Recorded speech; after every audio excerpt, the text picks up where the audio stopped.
whether they're able to use social distancing or not. So we had a grid with like 4 different quadrants, and it made a lot of sense. The other thing that he mentioned that I'd been thinking but hadn't really heard stated was that until there's a vaccine or wonderful drugs, we're all going to be wearing masks for a really long time. Yeah. Mm-hmm. There's just no way around it. He's about to put in an executive order in New York on that front. Wow. To require people to wear masks? Yeah. Whenever they have to be within 6 feet of other people, like whenever you're in the city. Yeah.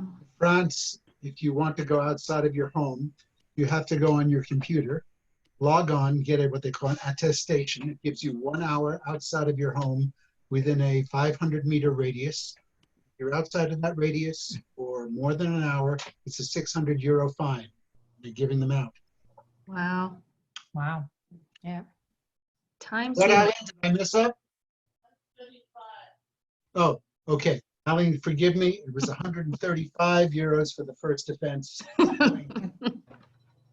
A fine nonetheless. Mea Right? culpa, mea culpa. And where is that? France. Yeah. France, huh? And most of Europe has, the levels are different, but the enforcement is pretty Sure. standard. Governor Cuomo was saying that he didn't anticipate punishment on this, but he said we'd have to see how it goes. That's what they said in France. Well, they went to that in France because the people weren't listening. That's exactly what he meant. I mean, my That's husband's exactly what I meant. family is there, and they were saying that, now everybody is listening very hard, but that certain dogs get walked a lot. You can go out to walk your dog. And so maybe you walk your dog and then your neighbor walks your dog. Many people, some dogs are having a great time, but Either that or they're getting lots of diuretics. okay. So they're they're pretty strict. Yeah. So the Eastern European countries became, were really more proactive with taking safeguards, and the results are they have a significantly less Really? population of COVID. Yeah. Lisa, I see that you've clicked on a couple things. Did you need to go? Do you see at the top of your left-hand corner that it says live streaming?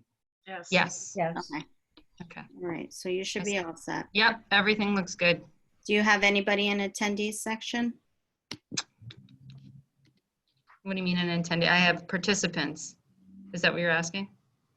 Next to panelists, it should say attendees on another tab. No, I have recording and live custom live stream, and then We have one more in here.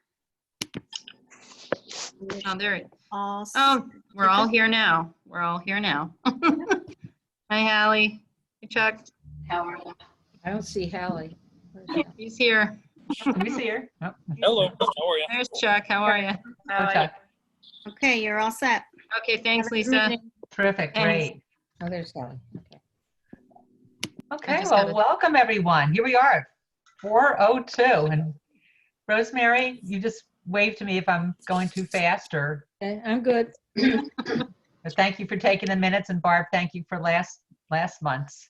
No problem. And so why don't I call the meeting to order at 4:02. And Matt, you're here. You are a member of the public, but you don't have to use this time. You can speak as you want to speak throughout the meeting if you choose, okay? But if you do have something to say for public comment, here's the floor. Nice to see you. Nice to see you. I'm sorry, I didn't hear. Nice to see you. Oh, okay. Okay, great. Okay. Communications. Anyone have communications for the past month and would like to share? Okay, hearing none. Can I have a motion to approve the minutes of the March meeting? So moved. Hallie? In a second. Second. Catherine, thank you. And those were emailed to us. there any discussion about the minutes? Any corrections, additions, changes? Sashi? No, nothing. Thank you. Hearing none, all those in favor of approving the March minutes as stated, please say aye. Aye. Aye. Opposed? Abstaining? Great, thank you. And thank you, Barb, for taking those last month. Sure. Yes, thank you, Barb. Okay, and here's where I'm going to turn it over to Jennifer for statistics and your report. Okay. Okay, well, statistics wise, kind of hard to tell you some good things since we've been close to the public since March 14th. So a little more than into half the month. So that's what you're seeing. Google My Business as usual down below. They don't have a specific date where they give us those numbers. And I actually just got them about an hour before I came on today. So that's why they are not showing up there. And obviously the internet, public computers and wireless, we don't have a number because how we estimate that number is 1 week out of the month, typically the middle of the month. We go around, we have a checkoff list per day, per hour, and we walk around the building to count how many people are on the machines and how many people we see using the wireless. It's a rough estimate, but that's where we tally those numbers per month. And we did not do that this month because we closed. So that's why you're seeing an empty spot there. I'd probably say we're still ordering materials, so that will be consistent. We have not stopped ordering, nor do we have any plans to do so. So that number should remain pretty stable. Materials added to the collection, even while we're closed. And then video services, I'm anticipating next month will be much larger because we're doing a lot of programming with different things, not just meetings. We're starting our virtual programming and seeing a lot of views on things. So we anticipate we'll see more check-ins on GMTV than we will obviously physically. We're not going to be doing programs for a while. So that's why we see some dips and expect them to be lower next month. The one thing I can say is too, with the ebooks, as you can see, ebooks are going up. We are purchasing more items, and that clearly is what is accessible right now for people to check out our collections, is our ebook collection. That is, any questions about statistics? Just can you clarify for me? Of I'm course. sorry, I was trying to write all this down. For the internet use, you do that once a month on a certain day, or for how long a period? So we estimate the whole entire year. We pick a week per month of when we're going to do statistics on computer and wireless usage. And then we have during that week, every hour, we have somebody go around and count how many people are on the computers. Okay, so and it's how every hour, every day for a month. Well, every shift, I should say every shift, which is typically about 2 hours. And then we notate it, and we take that estimate and we use that. That's what we end up tallying at the end of the very end. This wasn't clear on how often the tally is taken. So it's every shift, daytime and evening? And evening and weekends. And weekends, okay. So it's just one full 7-day week that we estimate that per month. Okay, thank you.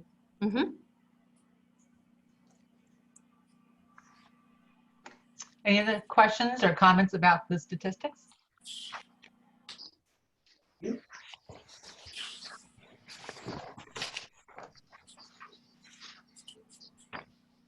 Okay. Going to the library director's report, not to say that I haven't specifically been doing things, but I figured it'd be more appropriate to look overall at the library activities because, being close to the public, what exactly is happening behind the scenes? what are we doing in the last days that we've been closed. One thing I can say that we're happy to add an additional member onto our staff, and that was Liam O'Donnell. He's helping Sean. He's the municipal video technician. And believe it or not, he started the very first Monday after the weekend we were initially closed. So we really threw him in the fire. And he's been doing a great job. He's learning a lot, and really good personality to have on board. So that's a good thing that's come out of this. Like I said, we closed on the weekend of Saturday, March 14th. So what have we actually been doing? I gave you a couple bullet points, but of course there's a ton of things under each one of those bullet points. And I can tell you the biggest thing is we're really revamping our collection. And while it may seem that, how long does it take to really review your collection? Well, there's over 30 years of looking at, what's been sitting on the shelf for real estate purposes, what things we can remove, what things we can add to the collection, what things we are missing. So we are pretty much tearing the place apart. And our shelving looks fantastic. We're moving some collections around so they're better accessibility. We're looking at, we are developing new signage so people can find things better. So that's just with collections, and also the digital collections. We're really going through, asking people on all our social media sites and publicity, please provide feedback, because that is one way our collection is being checked out, is by the electronics, e-audio, e-books, even e-magazines. So we want feedback from the public. What do they want? And we will purchase it for them. So we're looking at that whole collection as well. We started focusing on doing a lot of internal stuff with, like I said, collections, furniture, moving things around. But now we're at a point where we're focusing on the virtual programming. I was telling Marie the other day that while a lot of requests have come for story times, what has been problematic in doing those, our children's librarians have noted that there's been a lot of copyright infringement that has been slapped on librarians and other people who are reading published materials online. And so rather than doing that, we're getting creative and doing children's programming that highlights things like the letter of the day, color of the day. We're telling them our favorite picks of, books to read and things to do at home. We've started some craft videos. One of our teen librarian who does workforce development has developed a whole series on how to write a resume. So we're really focusing our efforts right now on virtual programming and getting those items. We're very fortunate to have GMTV because we're putting those up on our YouTube live stream. And we're also putting those up on our Facebook page. So getting more interactiveness with our customers. We're still manning the phones 9 to 5, Monday through Friday. We have had some questions about how to apply for unemployment, what resources are available through the state for small business loans, giving them directions on where they can, pick up food services. So, and we're also reaching out to, like I had mentioned, I think last time, one of our volunteers is still connecting with our homebound people. We're checking in with some of our facilities as well, like Oddfellows, Fairview, and I believe they're Oddfellows. We are, checking with them because we service a lot of people over there. So trying to still connect with our public. We are putting some efforts into our archives. We've had some time to really go through the collection that we have and make sure that things are still on the shelf, putting more things into the archival catalog that we have. So we've really been focusing internally, so when we do open up to the public, not only can you find things, but things will be fresh and clean and, open for business. I know people are really excited to get back. I've had a number of emails from people saying, when are you going to open? And we need your services now. And it's nice to hear that we're needed. It's just, right this moment, it's a little unfortunate that digitally is kind of the way we need to reach them right now. Yeah, so I think staff spirits are still rather high. I mean, they're coming to work, they enjoy it. We're doing the 6 feet social distancing. We're very lucky that this building is very large because everybody has their project in their certain area. And we have even just started recently discussing doing a little bit of work from home to do more of the social distancing, with the full-time staff. So we're looking at starting that next week. So trying to cover all our bases. Jen, I have a Yes. question. Of course. You mentioned that you started cleaning up 30 years of the collection. Have you not been weeding on an ongoing basis? I can't believe your collection's 30 years old. Well, the interesting part of it is when I say 30 years, it's like, you have people going in different pockets. Every so often you go in, you weed a little section, but we're so busy, it's really hard to maintain a 160,000 item collection, on the daily. And so this has really given us the opportunity to just, with everything shut down, we just clean everything up. Not only just doing, when we say weeding, also what's missing and doing all the inventory as well. Right. But I think we never had a full pattern of like every Friday we're going to go out or every 6 months. It's just whenever we had the extra time. And when you start getting into that pattern, you don't do it consistently. So Yeah. When you run circulation reports, though, doesn't it account for missing items? when we run circulation reports, it does. And we do that on a continual basis. But this gives us even more of the opportunity of looking at catalog records too. Right. Oh, yeah. Things that are not in the right places, which, believe it or not, there's a lot of that. So it's been interesting seeing the stuff that, either has been lost or not in the system. They make their way back to the shelf.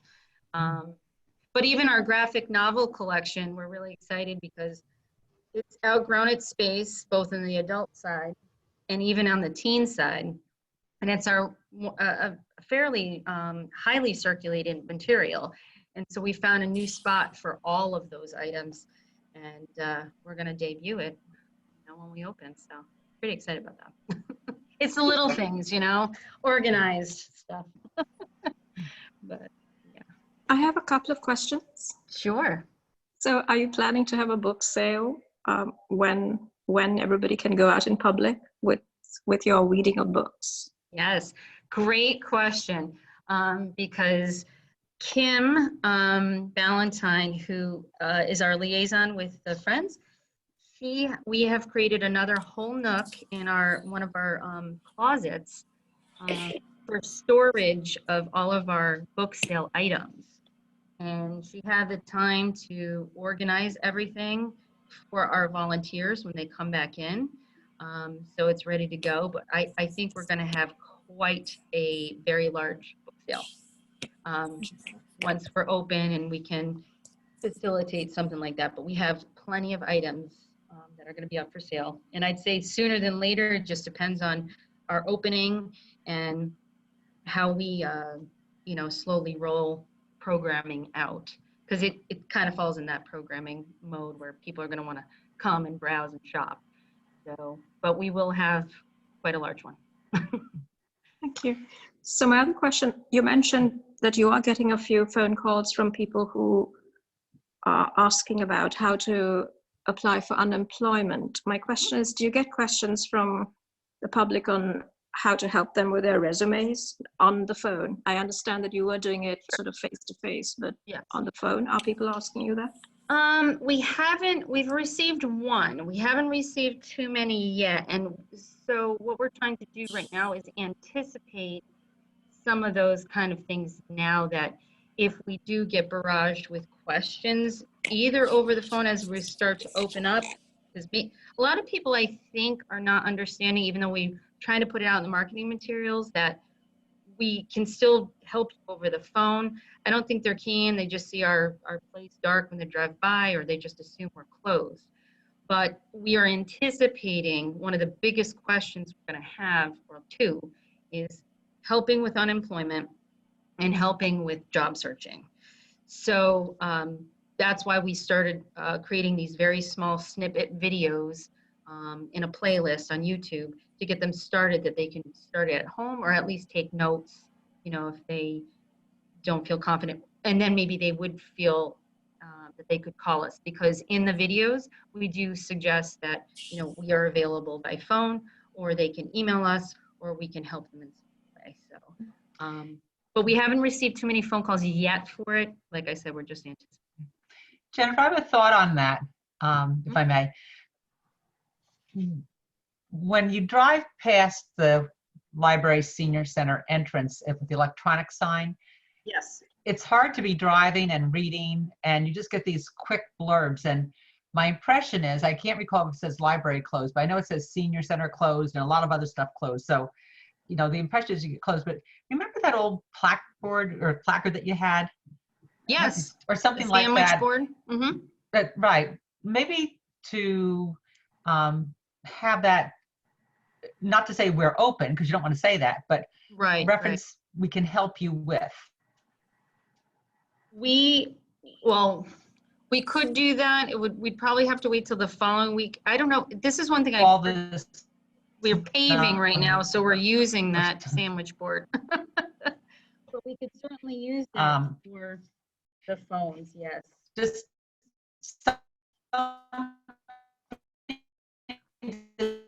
say that the programming, you can still visit your library at, the reference desk, the virtual reference desk, the virtual programming, particularly as we talk, you're gearing up to do more of the outreach absolutely virtually. I don't know the electronic sign is really the best way. I keep going back to that, the old one that you drive past 3 or 4 times and you find on the third ride, you get it. Well, it's interesting you say that, because I didn't even think, even with the electronic sign though, it says the senior center and library are closed, which is fine. But we should probably have another board. There's only 3 boards I think that are running right now. Oh, okay. And one of the boards probably should be, call us. 5 right, or something. Right. That's my point. Right. And have it more maybe have it both ways, so that if you want to get the phone number or something, or. That's right.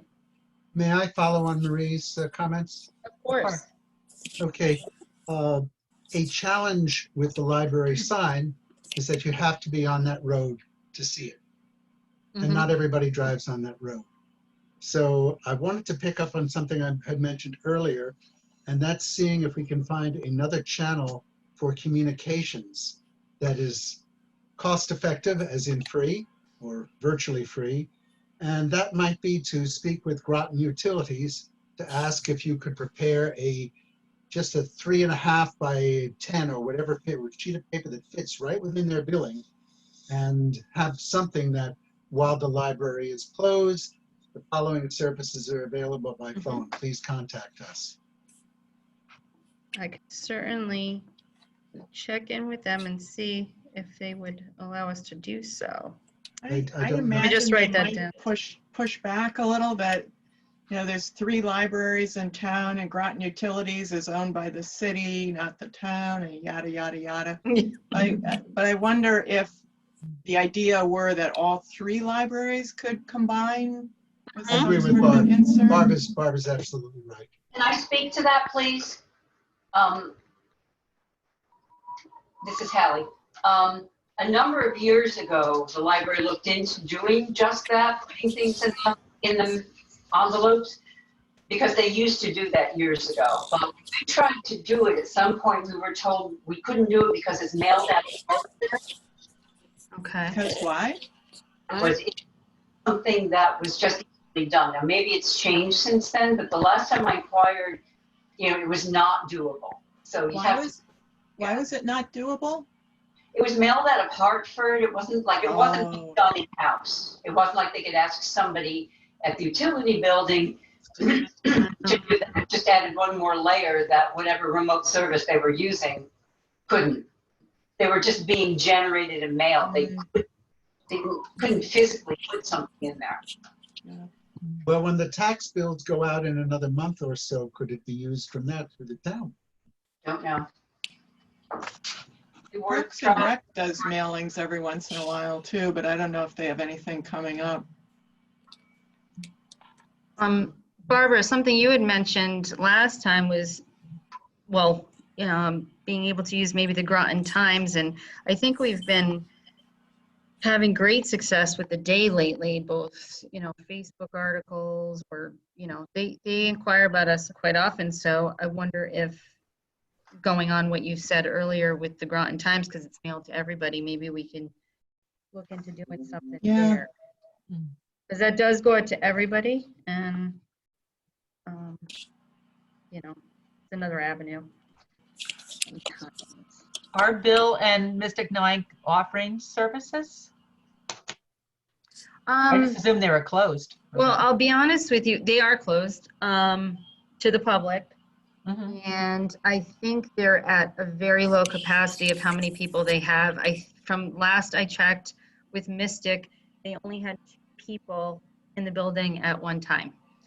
The way that their building's obviously laid out, it's a little tighter to have so many people, so many staff, I should say, in the same area.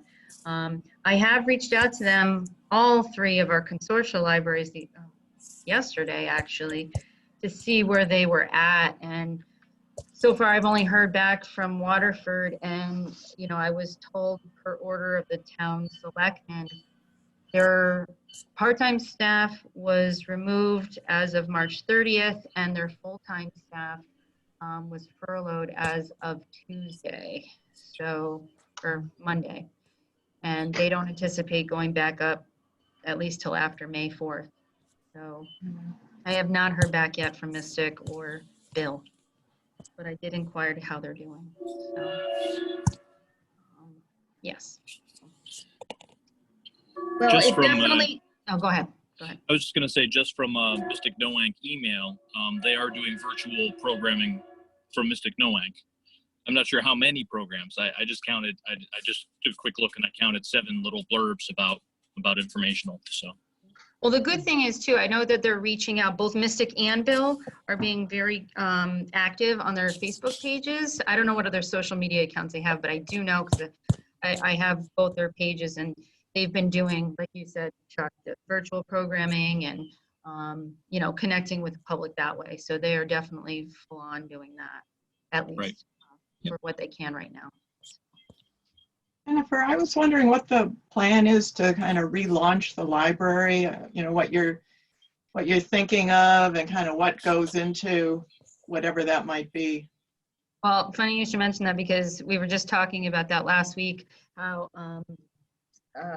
we have to sit down and try to do some pre-planning. Of course, you can only pre-plan so much in this craziness, but we obviously are going to have to do a slow rollout of some sort, just because you got to figure, if people, not to say that everybody wants to come to the library, but with people being out of work and whatnot, I don't know, maybe I'm assuming that people are not going to have the money to be able to just go do whatever, and they'll want to come here and, utilize maybe programming. We do know that we're probably not going to institute programming, in the physical form for quite some time, just because they can get packed so quickly. And we're not going to be able to facilitate that with 6-foot distancing for a while. We have discussed briefly already about, if we do let people in, we may have to do just so many people in at the building at the same, so many people can come in at once to pick up their books or go find a book, or I don't know how that's going to work, but we're looking at those things.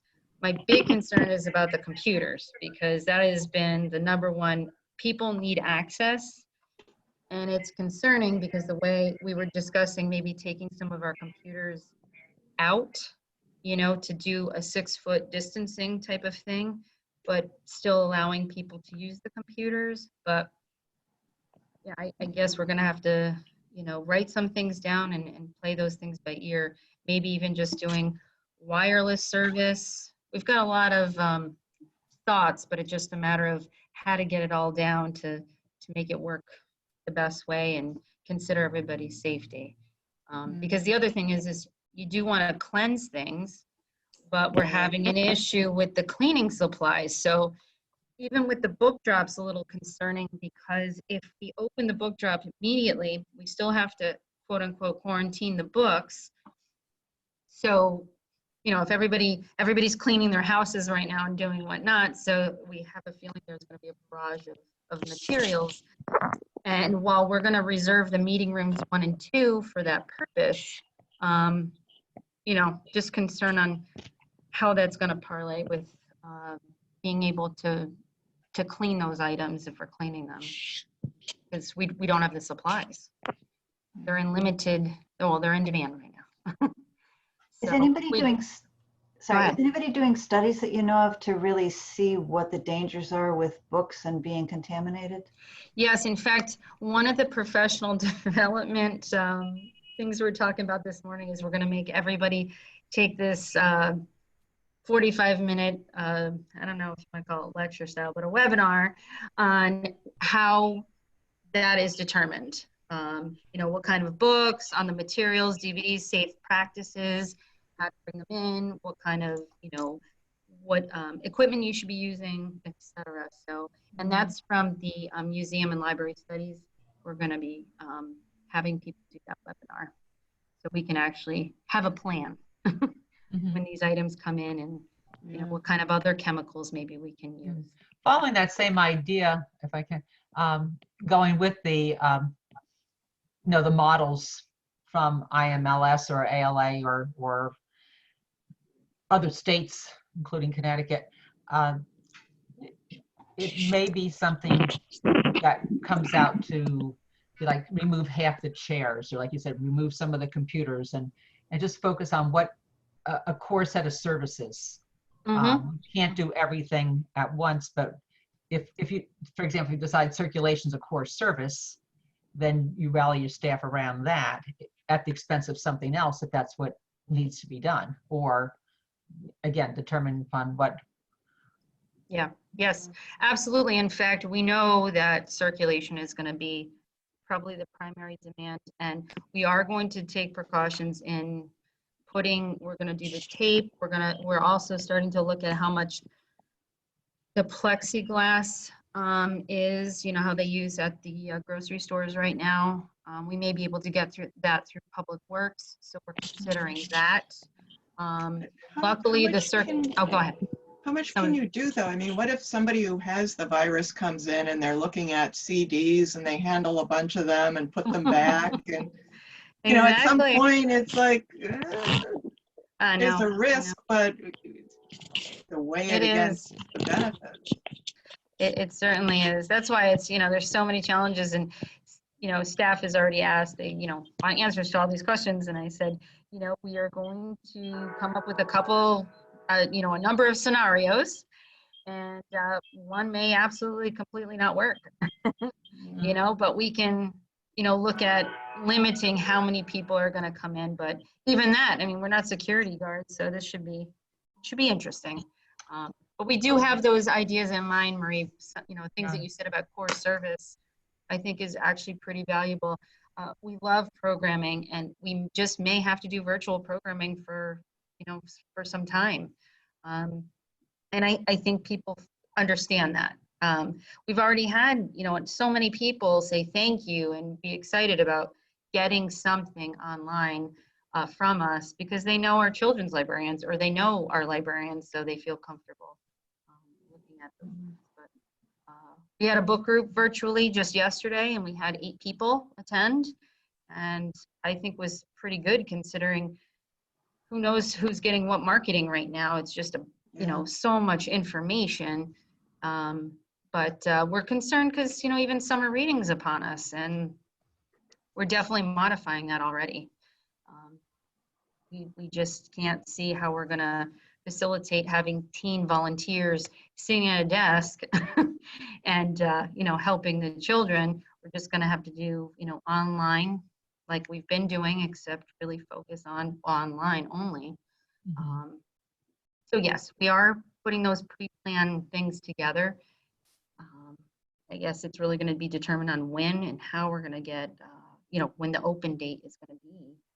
I mean, if we're looking at sooner than later, then we're just gonna have to roll out very slowly. You know how I think they were talking about grocery stores having to limit the number of people due to their square footage. Right. Has the town looked into, for example, what would be a reasonable number of people in the library at a given time due to, in view of the square footage that you have? And then how many people could reasonably, check out books at any given moment? How much of a line could you have for the Sure. for the self-service checkout? How many people can you accommodate? Yesterday we got caught. We went into the commissary, and it didn't look like many people were there. And we said, good. Everybody was all geared up, masks, gloves. But then all of a sudden at the end, they didn't have enough checkout people. And suddenly a huge line formed. And they had a bottleneck at one part of the store that they couldn't. So everybody's looking at each other. So I was wondering, if you not only letting people in, but processing what they're doing, what number could you accommodate at any given time? Well, I don't have an answer right now, but I can tell you we will have to look at that, because honestly, a slow rollout, what exactly does that mean? Well, it clearly means that there's only going to be so many people that we could accommodate at one time anyway. We're just going to have to, the town has not said, you can only have 3 people in the building. I think they're allowing us in some shape or form to realize what, like we're talking now, what core services are we going to need when we start up? And it's really up to each department head to configure, certain things about, what their job is and how they're handling the department. I can tell you that I do know the town manager. That was one of the first things, between the senior center and us, Parks and Rec. He obviously realized public uses us very heavily. So you're the first to close down because we can't, continue that. So I have no qualms of, them understanding our needs. Like, we can't have all these people come in at one time. They're very cognizant of that. It's just a matter of what are some things that we can put in place. Sometimes we get a little too detailed here, because we like to be organized. I mean, some, like Barbara, you had mentioned, there's going to be some things that are just going to happen by accident, and we're just going to have to roll with some flexibility on those things, because something's going to come up. We can't detail every single thing, but what we can do is ensure people are safe by maybe having so many people and ensuring some parameters, like putting tape down on the floor and having accessibility to the sanitize stations, which we've installed. And if we can get more, we'll put a couple more up when they come back in stock. So, we're going to try our best to get those things, slowly rolling, and hopefully someday back to normal.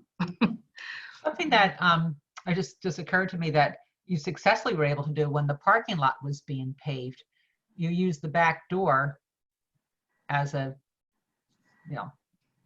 entrance. An entrance, yeah. And an exit, but you could get a one-way traffic flow, even I think of those arrows at Big Y and the other grocery, that Sure. you go down this aisle and then you turn around, and so as regimented as that seems, and I'm comfortable, it might really be the safe thing. So you come in one door, you go, come in the front, go out the back, and with various kind or up and down aisles. This is a north aisle, this is a going south aisle. Well, and it's great too, because our, the library stacks are lend to that too, that thought process at the grocery store. But you need staff to kind of pace people, and it's going to be a different kind of flow, but it could. I think that Yes. could work. I think that could work, yeah. So Yeah. this might be a crazy suggestion, but you know, with like the Met Museum, when they have these very popular exhibitions, they have timed entries. Do you think you might need to say, sign up if you want to come on Saturday from 10 to 11 or Friday from 5 to 6 p.m. Well, But not a great, yeah, not a crazy idea at all. In fact, one of the feedbacks something we received from a customer was, you know, actually during this crisis is could you have people, you know, just like that, sign up for a slotted time to come in and pick up their items and then leave.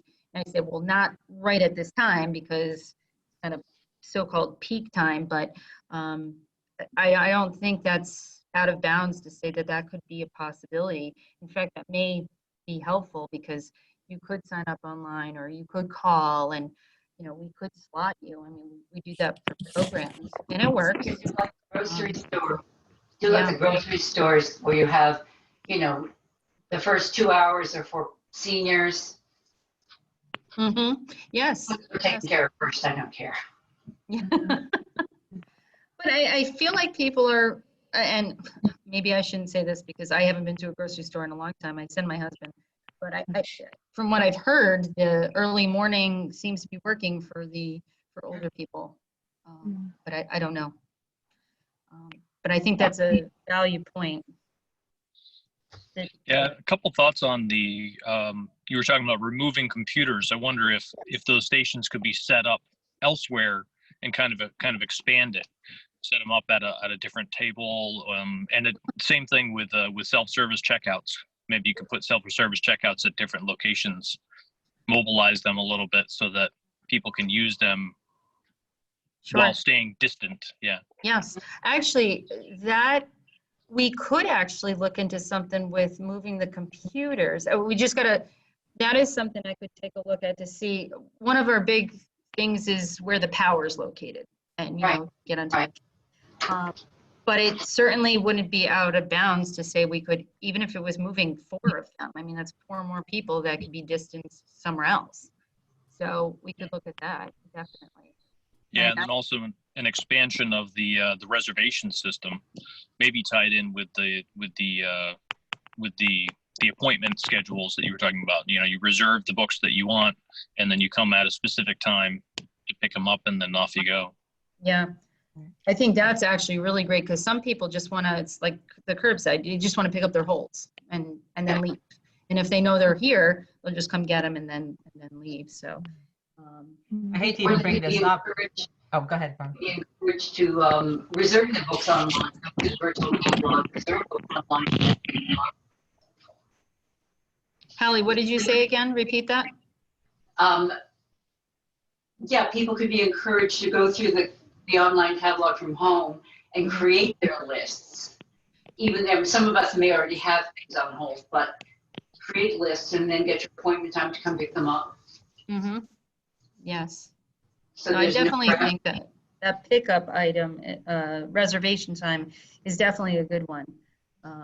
Because we do have the capability of that already in our system to do so. The other thing too, I was thinking, I actually hate to even say this because it's not how I personally feel, but in trying to keep control with a startup, maybe it's only for people with Groton Public Library barcodes or the 3 library barcodes so that we don't have an infusion of people from other towns, which it's against me to say this out loud, but I think it's practical to say if you're here for one of our services, not a place to come and enjoy. It's like, keep moving on a movable piece, take a little and keep going. But does the library barcode help in terms of giving more purposefulness to coming to the library? Is that, I don't know, just something to consider and would. Yeah, I mean, well, this is kind of a side comment, but it's interesting because most of our calls have been about ebooks and e-services from other towns. Like, somebody will call and then you find out you are a Ledyard resident or you're this resident. It's interesting because people are looking for services, but at the same token, they haven't been Groton residents for that specific service anyway, but Well, I could see that it's- happening. You know? Well, particularly if other libraries don't open at the same time that Groton, let's say if you're one of the Yeah. first ones open. Yeah, that could exactly. be tricky because if we open before Bill and Mystic and Noank and Ledyard open in New London, we could be swamped. It could be Wallingford. I mean, Yeah. No, it's true. It's true. yeah. Well, I can tell you that even though I haven't heard from Bill or Mystic just yet, they did want to follow what we were doing, with, closing and book drop and opening. So whether they want to continue that, I obviously want to inquire about that, but that was the initial thinking anyway. So That would make sense. yeah, it's more of the, if Ledyard opens or The non-resident Groton. right, or Waterford. residents. But to be fair, even with Waterford, I've been contacting with them, and like I had just said, they've furloughed some people. So I would assume, that we would probably be up before them possibly, but we're trying to keep it so we all know what's happening at the same time. Because again, you're right. We don't want one overwhelmed and the other one, being closed. Jen, this is just an anecdote, but a million years ago when the library was still in what's now the social service building, remember this, Mark? They had I remember going in and they had a sign on the desk that said Ledyard residents go home. You have to run library. Good times. Yeah. You couldn't go downstairs to get, the stairs were too rickety to go down. So if you want a biography, the staff had to run them up. You couldn't. Yeah. Good accessibility. Extra people. Oh my goodness. I have a gracious. question about in the whole, using, the sign up online. A lot of the people who use our computers are people who don't have one. Mm. So how do we service people who can't go online to sign up to use the computer? And the reason they're coming to us is because they don't have that possibility. So you don't want somehow to set up a system that discriminates against the very people who need it most.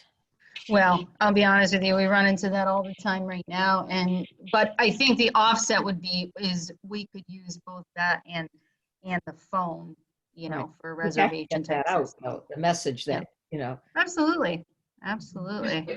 But that's one of our big problems right now. One that's really gut wrenching to me right now is, I think I've mentioned, it's like, this is usually when, libraries are needed the most because of the digital divide and helping people with, it's not just people don't have internet. They either don't have a computer, some don't have a smartphone. Half of our customers that we see don't have a smartphone. They have a regular cell phone or they have a home phone still. And, and then another portion of them don't even know how to turn on a computer. So we see a gamut of things, and it's really tough right now figuring out how we can help them. But we just received some information from the state library that there's funding coming through the government to help specifically with some digital priorities and just that hotspots, funding for hotspots that are internet service, maybe money that we can ask for laptops to be given out. So that just came out today. So we don't know how much funding there's going to be, but I'm certainly going to be attuned to how much money and how much I can ask for, because that is one of the critical pieces around here. Is you see when you come in, there's so many people on the computer still because they don't have a computer or they need our tech help. Okay. So we will be asking for funding of some sort to help with that. Well, Jennifer, something I'd like to offer you, and I hope that we've never done this before, and if you find that you would like the help of the board, just to have this kind of conversation or really zero into some topic of how do you open, what should we do, and let us represent the community for you. We could call, a second board meeting, and if that's helpful to you to get our opinion to, bounce some of these things out, because Yeah, just my yeah. own sitting here and listening to everyone has just been so informative. It's just like, oh, I didn't think of that. I didn't think of that.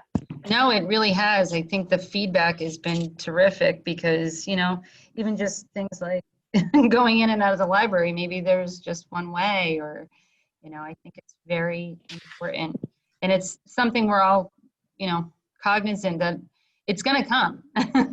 So we need to have some kind of prep, or we're going to be right back where we started. So. Sure. Well, just call, reach out to us, and I think we can put together a board meeting fairly Okay. quickly, because where are we going? Well, it's super helpful. And I told Marie this the other day to all of you. We just started with the virtual programming. So if there's something you think or you've heard from somebody, friends, family, that you'd like to see that we can help provide, we'll do all our power to make something happen.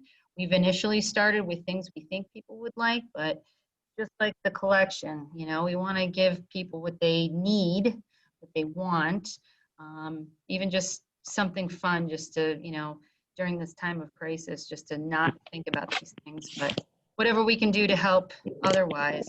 And I definitely take all your suggestions about reaching out to different segments of the population, maybe, the Groton Times and things like that, to let people know that we're still available by phone. So spreading the word too will be helpful.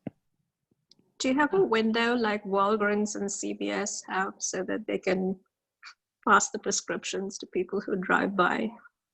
I wish we did. One of the old other libraries I worked at had one of those. And let me tell you how amazing that is.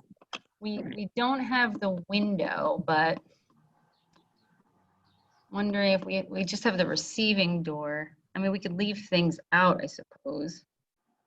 I'm also considering maybe even if we're getting into the thick of things like books by mail, it just depends on the cost, Those days. So many things to think about. Matt, I think you had a question or a comment. Yeah, I was very mindful of what Jen said earlier about the difficulty of having readings for the kids because of running into problems with copyright. And I absolutely concur. It's just not, we don't need any lawsuits for the library, that's for sure. But there is a large body of public domain literature available.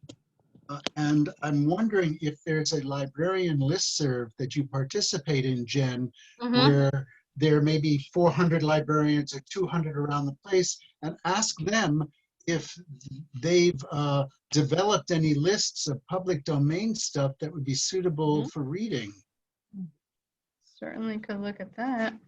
One resource is Audible has put out many, many books free to be read that a child can listen to. I don't know if you have that link up.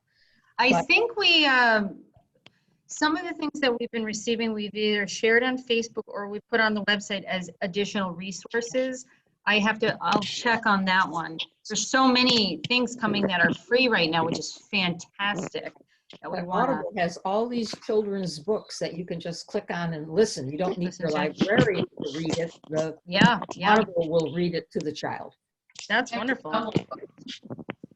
Tumble Books. Yes, and Tumble Books has definitely been a godsend. We have seen some increases on that as well. But now we want to try to get it out. We have a number of our daycare people who are tuning into a lot of our children's programming now. And so we need to send more of those links to them.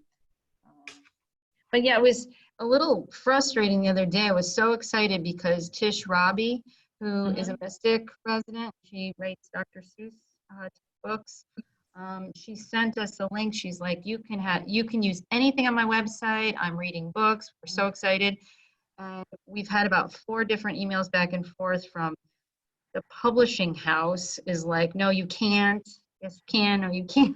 And it's like, we just want to highlight not only her, because she's a local author, but also she's delightful and she reads some really good books. And it's just annoying, but I can certainly look into the public domain. Absolutely. Well, any other questions to Jennifer about her report? If not, we'll move on to new business and then old business, which is budget. Right. Yes.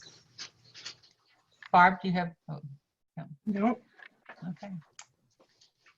Well, Jen, if you ever retire from the library business, I think you'll be an excellent juggler.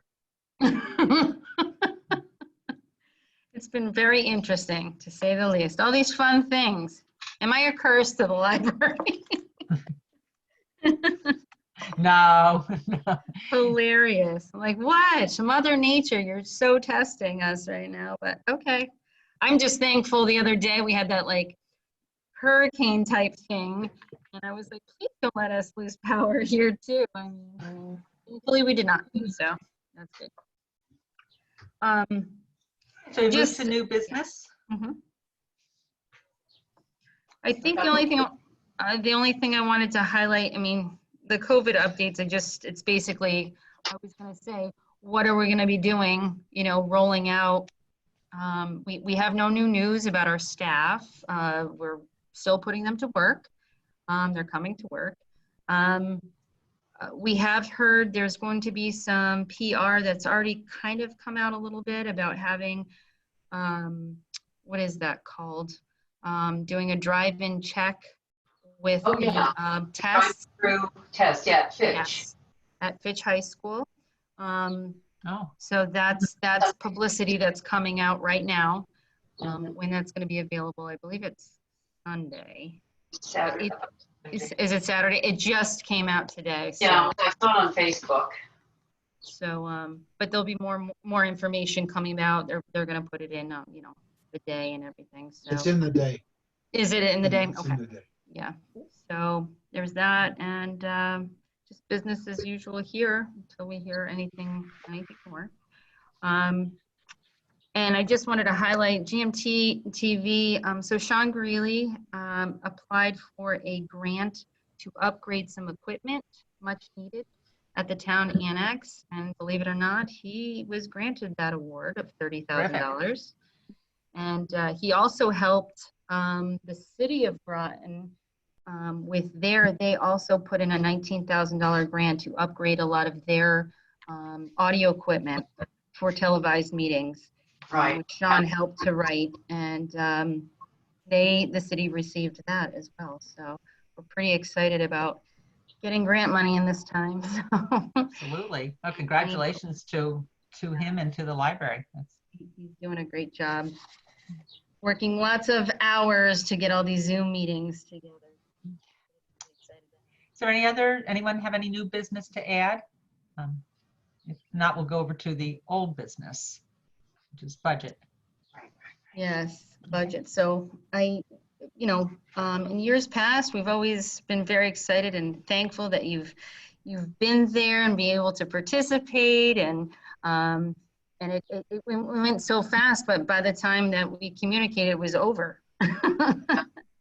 So, well, I'm sad that you weren't there with me every step of the way. Some of the things I didn't even have to be part of because the town manager had reappropriated some of the CIPs, like basically push them off or remove them from FY 2021. So because a lot of the counselors as well as the RTM were very concerned about any increases in light of the COVID epidemic. So he made arrangements so the CIPs, a lot of them could be moved for a while, so the departments could keep at their budgets and go on as normal business. And pretty Jan, I just want to interrupt for a second. I just got a pop-up that says Groton Municipal Television live stream recommended. Groton Municipal Television, and then it's got a YouTube. It just popped up on my screen here. So yeah, shout out to GMT. But so the budget went well, and a believe it or not, they got everything done on per day. So town council was 1 full day and RTM was 1 full day, and it went through pretty quickly. So thank you for all your support and for the letters that you sent. And I really appreciate it because people did respond, and they we've been in contact with some of those people. So they love the library. So thankfully so. And I just want to thank everyone who, supported and participated in that RTM open house. I think we really did well with that. The timing was terrific. But It was. hopefully we gave them, a large number of members a realistic impression of the work that is done at the Groton Public Library. How needed it is. And I love the fact that, I think we should do them more often. They're interesting and people seem really engaged, and maybe when things go back to some normalcy, we can get people back in here. Mm-hmm. It was a good formula. It was, definitely. Any questions of Jennifer of the budget or any old business that's not being covered? Okay, seeing no little boxes light up, may I have a motion to adjourn at 4:59? So moved. Is that Marilyn? Barb. Who's that? Barb. Barb, and who? Yes. And who's the second? Oh, I second Hallie. Okay. Okay, thank you all. Thank you. And thank you, Jennifer, and thank your staff for Thank you. all that you're Thank doing. you. Much. Yes, thanks. And I will be in touch, Marie, if we have to do another, we are going to start talking about the pre-planning. So I will be in touch with you sooner than later, and maybe we can powwow about it. Right, even if we meet again in 2 weeks or so, just to kind of support what Sure. efforts. Absolutely. You I know, appreciate the feedback, though. It's very helpful. Thank you. Sure. Jen, I have a Thank you, question everyone. just for you when everybody else leaves, okay? Okay. Okay. Bye, everyone. Bye. Good day. Thank Stay you. safe. Have a good one. Thank you. Bye-bye. Bye-bye. Bye. Okay, it's just, Jen, can you send Yes. me a document I can type into? Yes, I can.